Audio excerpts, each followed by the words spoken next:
il est assez rare en fait que les psychiatres soient invités, enfin surtout les psychiatres non neuroscientifiques soient invités dans des congrès de neurologie, alors que l'inverse est plus fréquent. Et j'ai envie de dire que c'est un signe. C'est un signe, et de là l'intitulé de ma présentation à propos de la neuropsychiatrie. Vous êtes au courant qu'avant mai 68, la psychiatrie n'existait pas véritablement. Il y avait de la neurologie et de la neuropsychiatrie. Et qu'en fait, la psychiatrie était une des branches de la neurologie.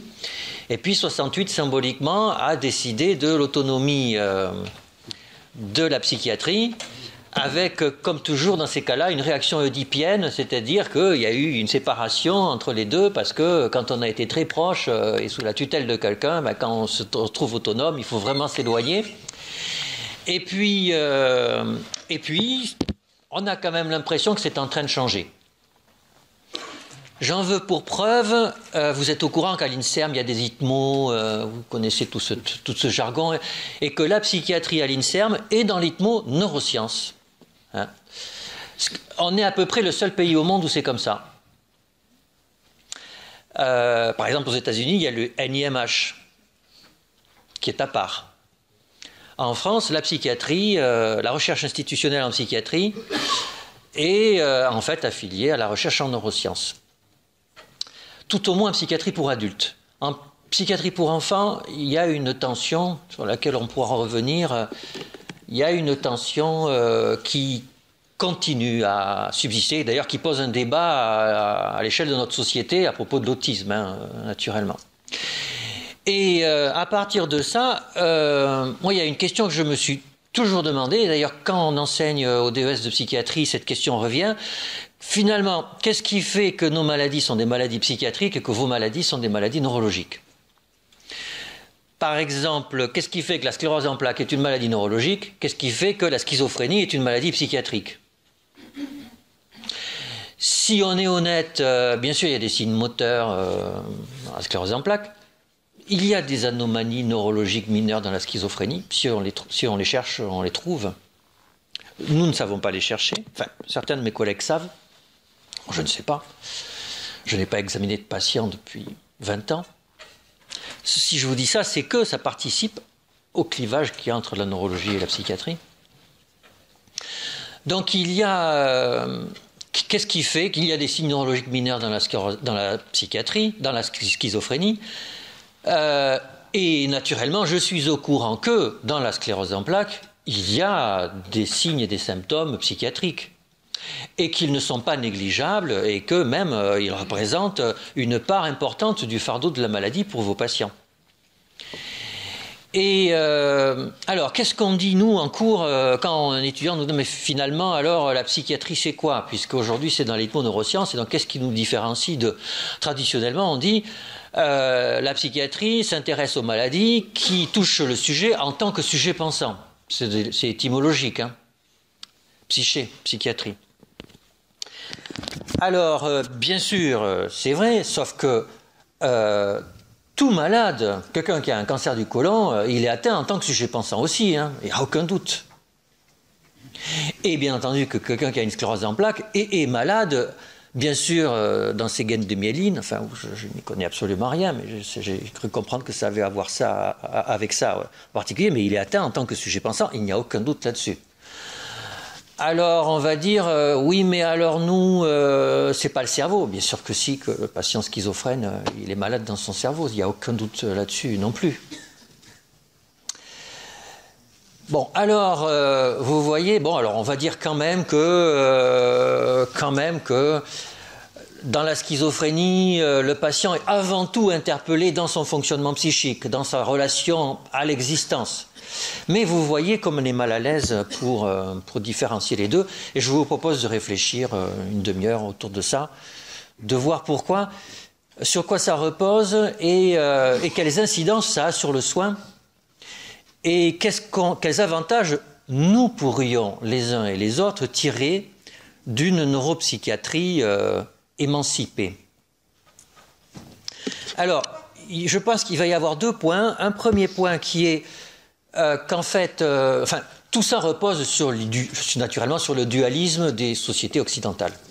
Je pense que la séparation entre la psychiatrie et la neurologie n'a pas beaucoup de sens dans les médecines non occidentales. Et d'ailleurs, c'est très intéressant, si on regarde l'histoire de la médecine, et d'ailleurs dans plein de pays, vous savez que pas mal de mes collègues pédopsychiatres, dans des pays africains, s'occupent de patients épileptiques. Et que ça va de soi. Et aussi, pas mal de mes collègues en Afrique, vous savez, il y a une grosse épidémie de sida en Afrique du Sud, par exemple, il y a un neuro-HIV chez les enfants, eh bien, ils s'occupent du neuro-HIV. Et quand je leur dis que je n'ai jamais eu comme patient un patient HIV, ils sont complètement étonnés que je n'ai jamais naturellement prescrit un antiépileptique, sauf, à moins qu'il soit un thymorégulateur. C'est aussi une curiosité pour mes collègues dans les pays très éloignés. Donc, je pense que vraiment, ce qui explique à la base ce clivage, c'est le dualisme qui vient des Grecs et de Descartes, etc. Dualisme qui infiltre à la fois l'organisation de la médecine et nos représentations du sujet malade. Et c'est sur ces deux plans que je vais organiser ma présentation. Alors, premier point, le dualisme comme organisateur du soin. À la base, quand vous avez un patient qui ne va pas bien, dans la plupart des pays du monde, hein, vous savez, le patient est défini comme celui qui émet une plainte, hein, c'est pas comme celui qui a une maladie, c'est qui vient sonner à la porte du médecin parce qu'il ne va pas bien. Et dans la plupart des pays du monde, eh bien, la réponse qui est donnée est une réponse globale. C'est-à-dire que on écoute le patient, ce qu'on fait aussi naturellement, mais qu'on va s'occuper de lui, on va le masser à la limite, hein, on va parler de sa vie, de sa religion, de ses relations avec le cosmos, avec les esprits, etc. Et puis on va lui donner des infusions ou des herbes pour aller mieux. C'est comme ça. Et tout ça est mélangé. Et c'est la même personne qui fait les deux. Et nous, très tôt, nous avons séparé les deux. Il y a d'un côté, pour le dire vite, les médicaments. De l'autre côté, il y a le care. On s'occupe des gens, il faut on dit que c'est important, hein, mais en fait, c'est pas pareil. C'est pas pareil. Et puis ça va même plus loin, c'est que quand on donne un médicament, quand même, on se rend bien compte que même si le médicament, il agit sur les organes, hein, c'est une substance biochimique ou chimique même, hein, et donc ça agit sur le corps. Mais en fait, parfois, on sait bien qu'on donne un médicament, en fait, on sait très bien qu'il n'y a rien dedans et ça marche. Et que ça nous gêne terriblement.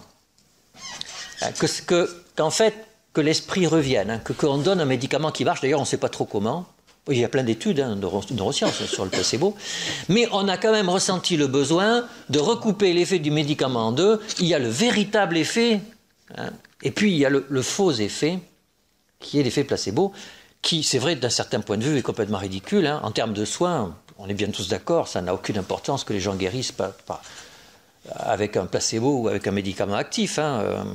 Sauf que, faut être honnête, hein, c'est un peu honteux de guérir par un effet placebo. Hein. C'est quand même beaucoup plus aristocratique de guérir avec une biothérapie. Donc, vous voyez encore, et puis pour le care, eh bien, on a aussi coupé en deux. Il y a l'alliance thérapeutique, et puis c'est le fait que les gens vont mieux quand ça se passe bien avec eux. Hein. Et puis, il y a tout ce qui est psychothérapeutique, c'est-à-dire où on s'intéresse au sujet pensant à partir d'une théorie bien établie et un soin bien structuré. Et là aussi, l'alliance thérapeutique, à la faculté de médecine, on n'apprend jamais l'alliance thérapeutique. Alors, par exemple, dans le traitement de la dépression, hein, on a montré que l'alliance thérapeutique était le facteur prédictif de guérison qui expliquait le plus de variance. Plus que la prescription d'un antidépresseur ou pas, plus que la prescription d'une bonne psychothérapie ou pas. Donc vous voyez comme alors notre système de soins est organisé comme ça, et alors on voit là naturellement un clivage entre neurologie et psychiatrie qui est très intéressant socialement. C'est qu'un patient qui a une sclérose en plaques, bien entendu on va lui donner un médicament, et puis il y en a plein de nouveaux qui arrivent chez vous, je suis au courant, et terriblement efficace, et ça c'est une nouvelle extraordinaire pour vous. Nous, ça fait longtemps qu'on n'a plus beaucoup de médicaments qui marchent, mais on en a eu. Et donc vous, quand vous prescrivez de l'interféron ou autre chose, comme les nouvelles molécules qui arrivent, tout le monde dit extraordinaire. Nous, quand on prescrit un médicament dans la dépression, eh bien, ça pose un problème de société. Et même quand on donne un antipsychotique, quand même, ça, dans l'autisme, quand on donne de la risperidone, est-ce que c'est bien ce qu'ils font, etc. Vous voyez, parce que vous êtes censé vous occuper du cerveau, nous sommes censés nous occuper du sujet pensant, et donc il n'est pas logique qu'un sujet pensant, on le traite avec un médicament. Vous voyez, ça relève de domaines qui sont différents. Alors par contre, nous, on a le droit de dire qu'il faut des psychothérapies. Par contre, vous, si vous dites à un patient qui a une sclérose en plaques, c'est une indication, une psychothérapie, on va vous dire, mais vous me prenez pour un fou, enfin, pourquoi j'irai en psychothérapie alors que je suis sûr qu'il y a plein de patients qui ont une sclérose en plaques qui bénéficieraient d'une psychothérapie. Bien évidemment. Donc vous voyez qu'effectivement, dans l'organisation des soins, il y a cette espèce de clivage dualiste qui fait qu'on est mis d'un côté ou de l'autre et que ça n'a pas tellement de sens. C'est le premier point. Alors, deuxième point, il y a aussi le fait qu'en fait, en médecine, nous nous intéressons à un sujet, et qu'en réalité, ce sujet est décomposé par un prisme, on s'intéresse à 3 sujets qui sont superposés les uns aux autres. Et ça n'est pas dit, et du coup, ça nous pose un problème, parce que quand on s'intéresse à 3 personnes en même temps, sans qu'on sache qu'il y a 3 personnes qui sont superposées, eh ben, par moment, on n'en voit qu'une ou deux, et eh ben, ça ne marche pas trop. Et on va voir qu'il y a une différence entre la psychiatrie et la neurologie, c'est que, en fait, la neurologie comme beaucoup de spécialités somatiques, a tendance à oublier un de ces 3 patients, et que les psychiatres, en particulier les pédopsychiatres d'ailleurs, ont eux aussi tendance à en oublier un, mais ce n'est pas les mêmes. Alors, quel est le sujet de la médecine pendant les études médicales? J'ai fait le calcul, plus de 50% des cours du premier et deuxième cycle des études médicales sont des cours de biologie. Pour le dire vite. Si on considère que l'histologie c'est de la biologie, que la biochimie c'est de la biologie, etc. Ce qui pour un psychiatre, tout ça c'est la même chose, c'est de un bio-truc. Plus de 50% des cours sont de la biologie, et ce qui est étonnant, c'est que ça ne choque personne. Ça ne choque personne.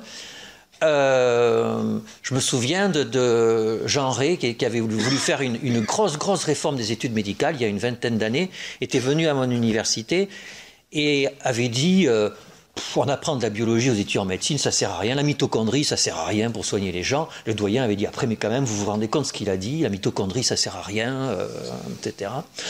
Sauf que en fait Jean Rey il avait raison, pour un médecin généraliste la mitochondrie ça sert à rien. On pourrait très bien imaginer former des généralistes avec de la psychologie médicale et de l'évidence-based médecine, ça marcherait à peu près aussi bien que maintenant.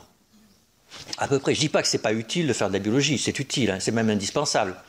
Mais quand on voit le nombre d'heures de cours de psychologie médicale qu'il y a aujourd'hui dans les facultés de médecine, alors que c'est quand même ça qui sert le plus à un médecin généraliste, on voit que c'est un peu fou.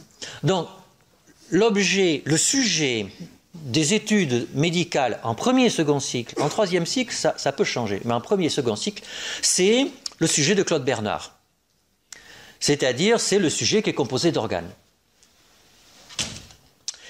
Alors, et d'ailleurs, ça structure nos spécialités médicales. Il y a des cours toujours, même si on essaie de rassembler, il y a toujours quand même des cours de cardiologie. D'ailleurs, il y a des professeurs de cardiologie, de néphrologie, de neurologie. Et alors, du coup, moi, je ne suis pas professeur de psychiatrie, je suis professeur de santé publique, enfin de biostatistique.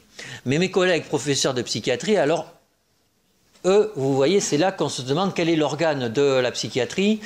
Effectivement, là, la psychiatrie est une exception. Ça n'est pas une spécialité d'organes. Et d'ailleurs, dans le cadre de Claude Bernard, alors, comment on peut articuler ça Alors, qu'est-ce qu'on dit aujourd'hui? Et c'est là qu'on voit arriver la neuropsychiatrie. Beaucoup de mes collègues, en particulier psychiatres pour adultes, sérieux, c'est-à-dire ceux qui publient dans les revues à comité de lecture, etc., considèrent que finalement, eux, c'est pas l'organe, c'est le traitement de l'information. Vous voyez, c'est l'angle cognitif, quoi. Et donc, le patient psychiatrie, le sujet de la psychiatrie, au sens du premier et deuxième cycle des études médicales, c'est le sujet qui a un traitement anormal de l'information. Et vous voyez, ce qu'il y a de terrible aujourd'hui, c'est qu'on a envie de dire, bah oui, et alors, quoi? Et alors? Pourquoi c'est pas ça? Et on est obligé de faire un effort pour se rendre compte qu'en fait, nous, comme sujets pensants, ne sommes pas des systèmes qui traitons de l'information. Quand un jour vous avez rencontré quelqu'un que vous lui avez dit que vous l'aimiez, vous n'étiez pas un système de traitement de l'information. Ou alors, il faut vraiment avoir une relation à l'existence très particulière. C'est notre expérience de la vie et de la pensée ne correspond pas à ça. De la même façon, quand vous allez voir un tableau dans un musée, vous le regardez, ça ne correspond pas à l'analyse spectrale point par point de l'image que vous avez en face de vous. Même si les deux sont équivalents physiquement. Un tableau, c'est une émission spectrale point par point. Hein. C'est ça. Sauf que quand vous le voyez, c'est pas ça que vous expérimentez. Donc oui, l'approche cognitive est une approche, d'ailleurs, qui peut nous aider à soigner nos patients. Donc c'est très bien. Sauf que ça n'est qu'une approche. Ça n'est qu'une approche. Donc le sujet de la biologie, certes, il est dans nos études de médecine. Certes, Claude Bernard a fait que la médecine est passée du Moyen-Âge à une médecine hyper efficace. Hein, il y a chapeau bas, quoi. C'est extraordinaire. Donc il ne s'agit pas de critiquer en disant que c'est mal. Il s'agit de dire que ça a été très efficace. Ça a été tellement efficace qu'on a cru qu'il n'y avait plus que ça. Et du coup qu'on n'enseigne plus que ça. Et ça, c'est pas bien. Et ça, c'est pas bien. Alors, on pourrait se dire, ben, donc en médecine, il n'y a que le sujet de la biologie. Non, il n'y a pas que le sujet de la biologie, vous le savez. Et on va voir, en fait, que là, c'est vrai que ce sujet-là de la biologie pose problème entre la neurologie et la psychiatrie, quelque part, hein, puisqu'on pourrait dire que la neurologie, c'est la spécialité qu'il y a à voir avec l'organe. Cerveau, et puis moelle épinière, et puis les nerfs qui vont après. Donc une spécialité d'organe, alors que nous serions une spécialité phénoménologique, c'est-à-dire une spécialité de la souffrance dans la rencontre avec l'existence ou avec autrui. C'est-à-dire, nous serions à la première personne, vous seriez à la troisième personne. Vous voyez le truc. D'ailleurs, c'est un petit peu ça, hein, aussi, le clivage. Hein. Nous traitons les dépressions. Bien sûr, la dépression, ça a à voir avec la sérotonine, etc., etc. Donc, on peut parler de la dépression à la troisième personne, sauf que quand le patient vient, c'est vraiment une expression de souffrance à la première personne. Hein. C'est vraiment « j'ai envie de mourir », quoi. Voilà. Qui est une interrogation éminemment phénoménologique, qui n'est pas un traitement de l'information, c'est une situation par rapport à la vie. Et c'est ça qui ferait la séparation. Bon, mais là aussi, on voit bien que ça ne va pas pour tout ce que je vous disais tout à l'heure. Donc là, on aurait une séparation entre les deux sujets, mais que je vous ai dit, premier et second cycle, c'est ça, avec beaucoup de biologie, mais vous avez dû remarquer qu'en troisième cycle, il y a beaucoup moins de biologie dans les enseignements, et il y a beaucoup plus de statistiques. Moi, j'enseigne les statistiques, je n'intéresse absolument pas les étudiants en premier et deuxième cycle. Par contre, les internes et surtout les chefs de clinique et tout ça après viennent à beaucoup de cours de statistiques. Et pourquoi? Parce que, en fait, la suite, c'est la pratique, c'est l'evidence-based medicine. Et que l'evidence-based medicine, ça n'est pas un sujet de Claude Bernard. Et ça, on le dit rarement et ça explique beaucoup de choses. Juste pour vous rappeler, Claude Bernard, c'est un succès, mais ça n'est qu'un demi-succès. Ça n'est qu'un demi-succès. Je vais vous lire un petit truc, vous allez voir si ça va prendre une minute, sur la pensée de Claude Bernard et sur comment on peut raconter des grosses bêtises quand on est un grand savant. C'est l'introduction à la médecine expérimentale. Hein. Il y a évidemment quelque chose qui a été cause de la mort chez le malade qui a succombé et qui ne s'est pas rencontré chez le malade qui a guéri. C'est ce quelque chose qu'il faut déterminer. Et alors, on pourra agir sur ces phénomènes ou les reconnaître et les prévoir exactement. Alors seulement, on aura atteint le déterminisme scientifique. Mais ce n'est pas à l'aide de la statistique qu'on y arrivera. Jamais la statistique n'a rien appris ni ne peut rien apprendre sur la nature des phénomènes.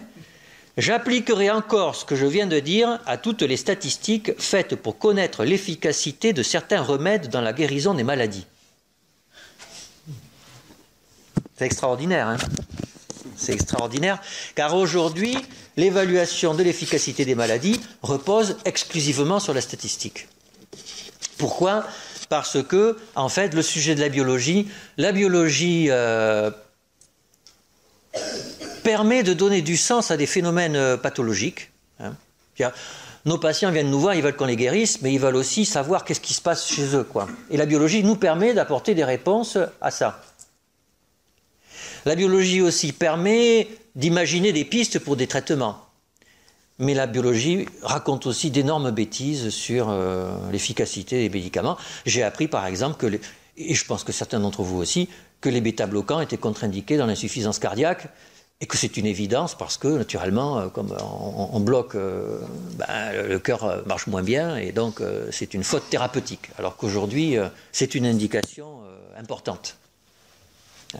Et ça n'est pas le seul exemple, il y a plein d'exemples comme ça où normalement ça aurait dû marcher et ça ne marche pas. Et du coup, pour rembourser un médicament, à la commission de la transparence, le mécanisme d'action n'intervient jamais. C'est-à-dire qu'un industriel arrive avec une molécule qui a un super mécanisme d'action, on lui dit c'est très bien, maintenant voyons quelles sont vos données. Quel est le critère principal d'efficacité, quelle est la taille d'effet, et après on pourra discuter. Donc c'est la statistique qui marche. Alors, et ça c'est vrai pour la psychiatrie, comme pour la neurologie, et nous sommes logés exactement à la même enseigne. Et en fait, en réalité, les essais thérapeutiques réalisés en psychiatrie ou en neurologie sont pareils. Vous avez de l'imagerie dans la sclérose en plaques, mais je suis au courant, on ne soigne pas un cliché IRM, et ce n'est pas parce qu'un médicament de la sclérose en plaques a un effet sur l'imagerie qu'on va le rembourser. Même si c'est quand même mieux, quoi. C'est quand même mieux de voir que ça marche, quoi. Mais ce n'est pas ça qu'on va rembourser. On va rembourser le handicap, etc., le fonctionnement, etc. Donc nous sommes logés exactement à la même enseigne. Donc ça nous rassemble, ça met tout le monde d'accord. Alors, est-ce que ça règle le problème ? Non, bien entendu, parce qu'en fait, et ça on ne s'en rend jamais compte, c'est que raconte l'Evidence-Based Medicine ? Elle dit qu'en moyenne, quand on traite le patient A, il va mieux que le patient B. Donc l'Evidence-Based Medicine donne une information sur l'efficacité d'un médicament relativement à un sujet moyen qui n'existe pas dans la vie. C'est une curiosité. Nous avons des informations de niveau de preuve très élevé sur des sujets qui n'existent pas.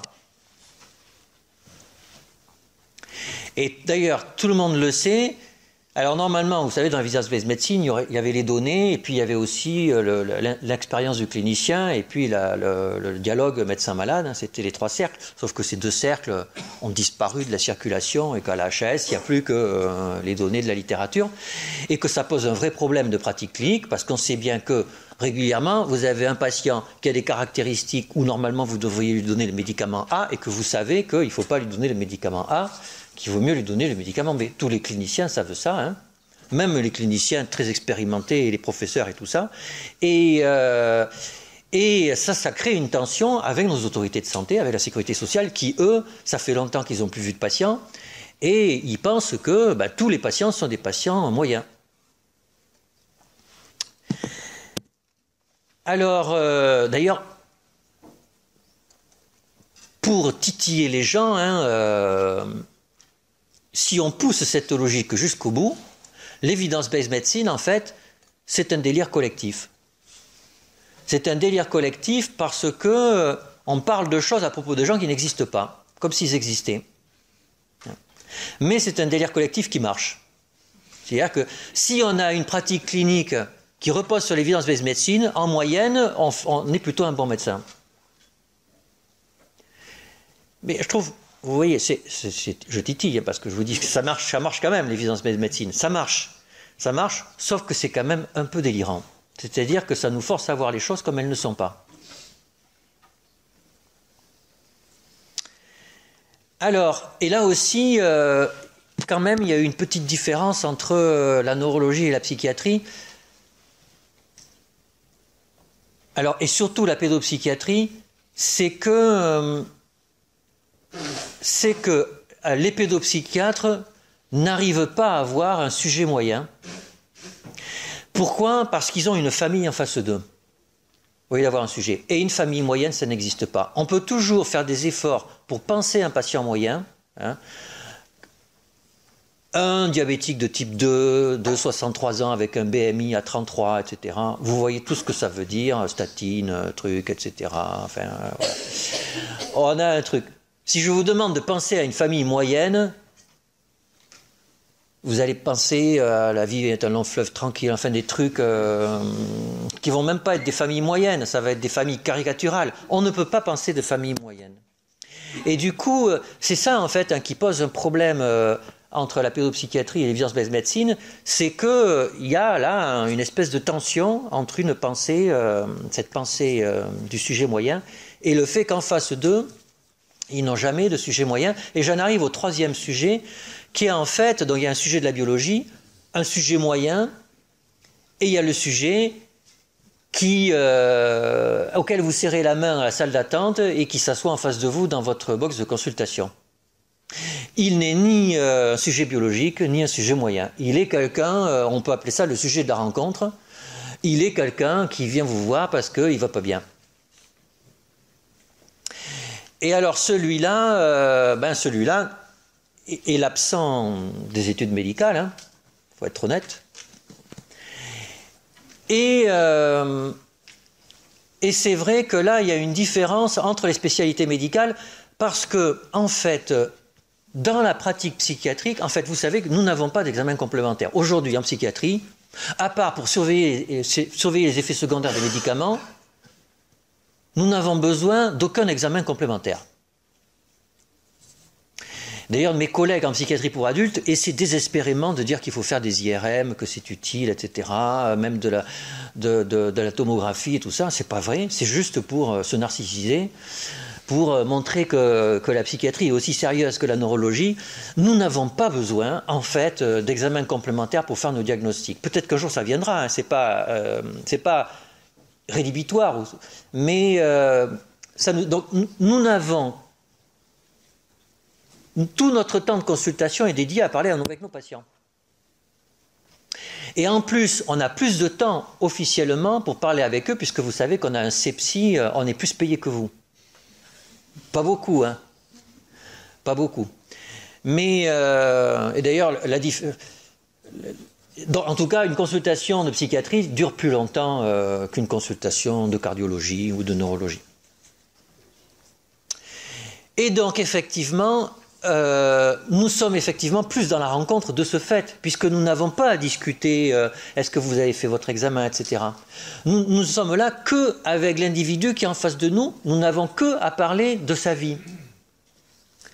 Et encore plus les pédopsychiatres qui, comme vous le savez, ont un corpus qui repose aujourd'hui en France sur la psychanalyse, et la psychanalyse est une théorie de la rencontre, hein, des interactions entre les êtres humains au niveau de ce qui est très fort pour eux.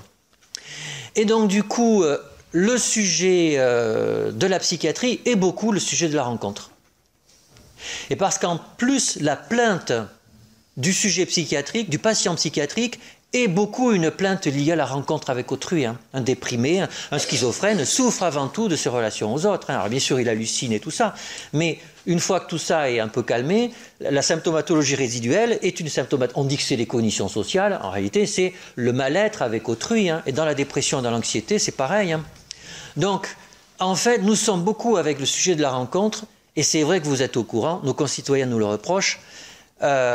Ils reprochent à la médecine académique que le sujet de la rencontre est un peu disparu. Voilà. Alors, j'en arrive à la conclusion de ma présentation. Vous voyez que la différence entre la neurologie et la psychiatrie est quelque chose de très compliqué et repose en fait sur des coutumes et sur une vision dualiste du sujet, de l'être humain, hein. Que ça ne fonctionne pas si mal que ça en pratique, mais c'est vraiment une pratique sociologique d'un exercice médical. Ça ne repose sur rien d'authentiquement sérieux.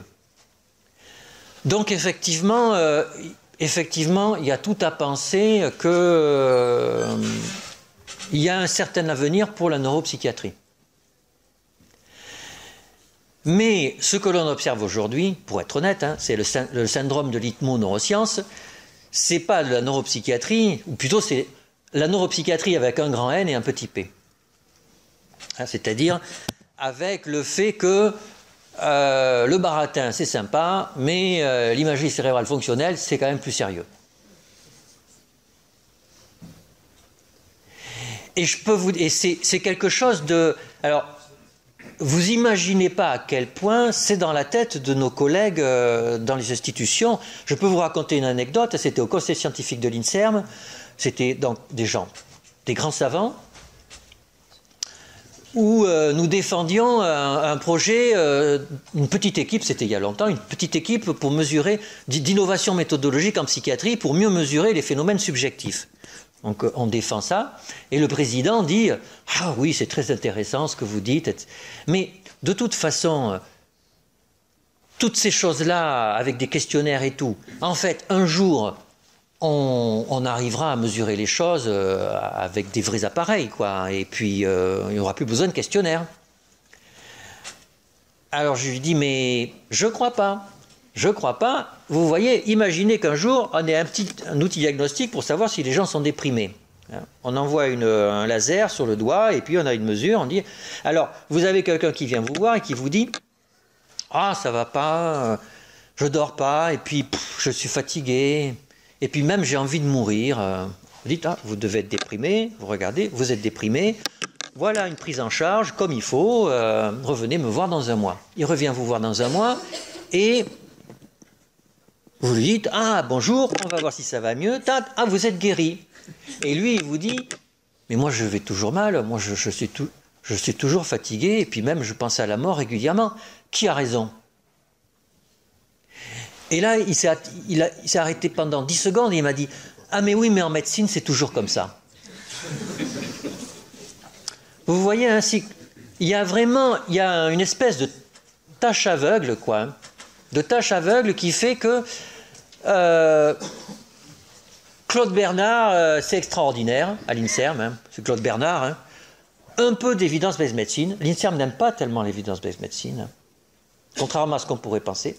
L'évidence-based médecine, elle est au PHRC, elle n'est pas à l'INSERM. Et puis alors, tout le fait que les gens sont, par exemple, les gens meurent quand ils sont guéris, alors ça c'est un truc qui est inacceptable. Le fait que les gens ne vont pas bien quand on les a soignés, c'est le bazar de la médecine générale, c'est pas pour nous, quoi, c'est pour autre chose. Eh ben ça c'est pas bien. Ça c'est pas bien, il faut vraiment penser une neuropsychiatrie où bien entendu il y a des neurosciences, où bien entendu il y a un cerveau, et là nous avons beaucoup à apprendre, en particulier dans ma spécialité en pédopsychiatrie. Il est évident qu'en pédopsychiatrie, la neurologie est tout près. Hein. Dans l'autisme, par exemple, les comorbidités neurologiques sont la règle et pas l'exception. Hein. Et qu'il y a un nombre de patients qui ne sont pas traités par des anticonvulsivants, par exemple, où ce sont des fautes médicales quotidiennes.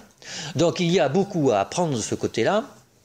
Mais il y a aussi beaucoup à apprendre en se souvenant que le malade n'est pas un système de traitement de l'information. Et que il y a toute légitimité, par exemple, à proposer des psychothérapies dans la sclérose en plaques et à développer des psychothérapies spécifiques pour ces troubles. Et tout le monde aura à y gagner. Merci pour votre attention.